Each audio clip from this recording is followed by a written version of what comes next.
Sziasztok! Sanyika vagyok a Baróti Unál Sztár Televíziótól, itt vagyok a természetben is, akkor kaptam egy SMS-t egy kedves lánytól, és továbbra is akkor szeretném köszönteni Viktort. Tehát Viktort köszöntöm, egyik kedves rajongóm, biztos, hogy én még nem ismerlek, de te biztos ismersz engem, mert mivel rajongóm vagy. Na hát köszöntelek, és minden jót kívánok neked, és továbbra is akkor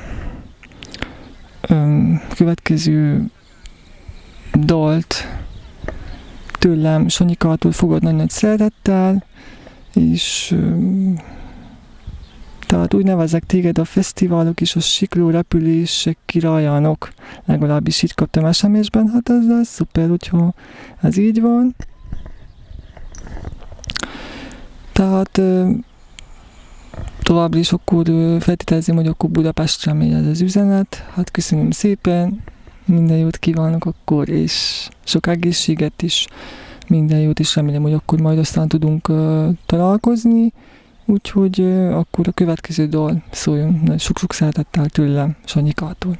Minden jót akkor, hello! Hello! Megállíthatod? Meg kell, oké.